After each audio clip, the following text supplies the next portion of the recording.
pa, akala nyo hindi pa laban itong si spokes ng House na si Attorney Princess Abante. O eto pa, si Sara naman.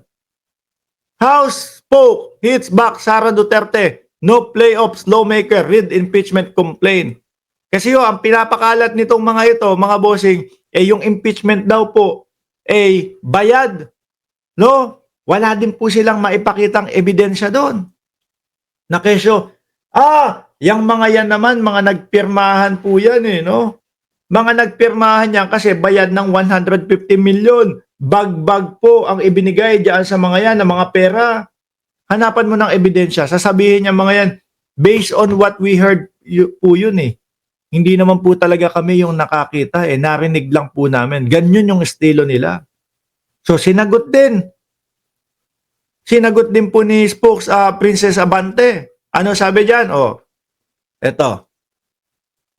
Sabi diyan, naniniwala ako na yung 200 plus na congressman na pumirma doon sa impeachment ay pumirma hindi para sa halaga o anumang pabor, no? Na makukuha pero para sa sarili nilang paninindigan, baka masyado na silang nasanay sa lahat ng kanilang gawain.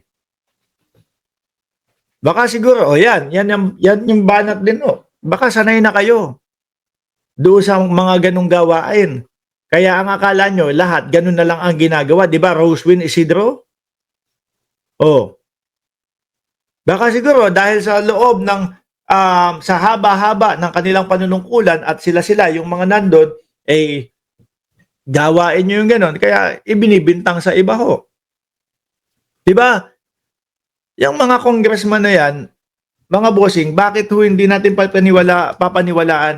Pag nagsalita naman po, kumpleto resibo naman po, kumpleto ebidensya naman po lahat, mga kababayan.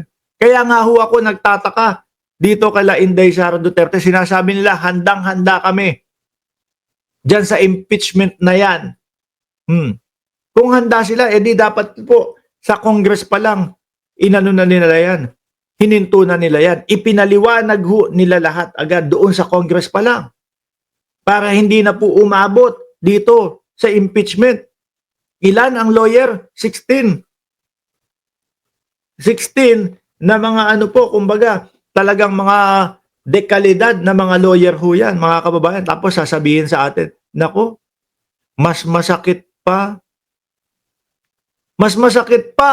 ang breakup kaysa ma-impeach sa Congress. Yung pagmumukain tayo na hindi naman sila interesado, na kayang-kaya nila, pero hindi maipaliwanag. Di po ba?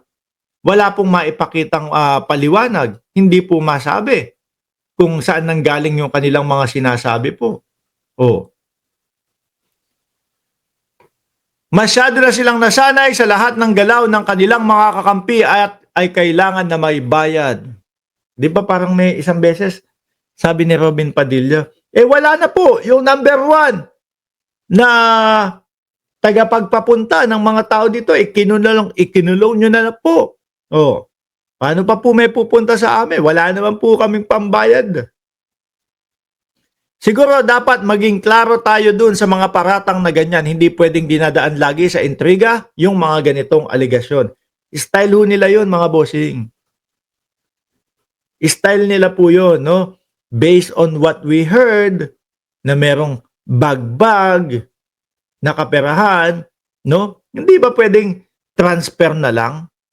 Hindi ba pwedeng yung 150 million itinransfer dito kay Congressman? Bakit bag-bag pa? Lumang estilo na yon. Digital na ho tayo ngayon.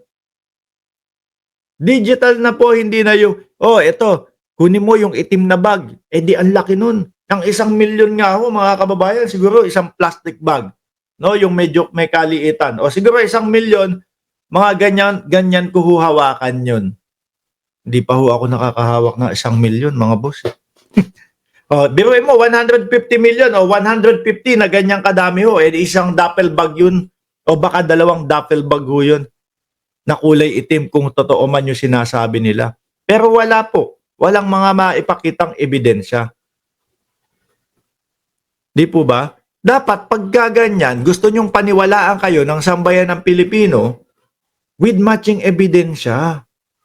Kagaya nung ginagawa natin. Sabi ni Ginger Cat, delayed yung mga parcel dito sa Visayas dahil inaayos pa ang San Juanico Bridge. Di ba?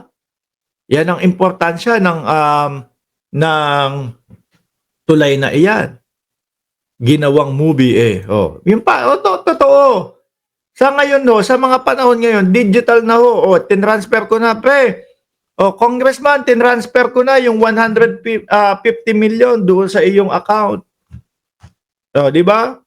May mga negosyo, meron naman tayong mga ganitong malalaking mga negosyo Kaya suswak yung 150 million na yan kasi may katibayan na nakakatanggap at pwede tayong tumanggap dahil may malalaki tayong mga negosyong ganyan. Ganun na. Digital, hindi na po totoo. Yung mga bag-bag pa daw. Kasama yan sa kanilang tungkulin na maging impartial sa pagtanggap at pakikinig ng ebidensya pag natuloy ang trial. Di po ba? Hindi nyo kayang burahin sa isipan ng sambayanang Pilipino na gustong matuloy ng Pilipinas o ng Pilipino yung impeachment. Hindi nyo kayang burahin sa isipan ng mamamayang Pilipino na merong itinatanong kay Inday Sara Duterte, patungkol sa pera ng bayan. Sabi ni Stanley Buyco, Bitcoin na lang para flash drive lang ang kailangan.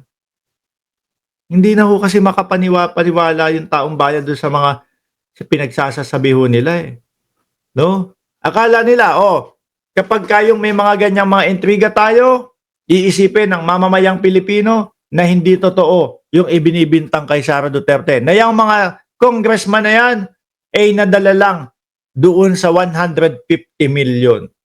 Kaya yan ay mga nagsiboto. Kaya mga bossing, eto doon sa Congress, sa Senado. Ano po ang sinisigaw ng sambayan ng Pilipino ngayon? Nagagalit po kay Chis, Di ba? Nagagalit sa Senate President. Bakit po? Kita naman talaga yung pagkabayas. Tingnan nyo po yung mga kabataan, mga bossing, ano po ang ginawa. Dahil walang magawa sa mga senador, nananawagan sila na i-inhibit ang Senate President na si Chis Escudero. Dahil nga po walang magawa, at ang pinapamukha po sa atin ng Senado, kami ang nasa poder, kami ang masusunod. Dinaan po nila sa ganyan, sa pagpo-post, bias si Chis Escudero. Di ba?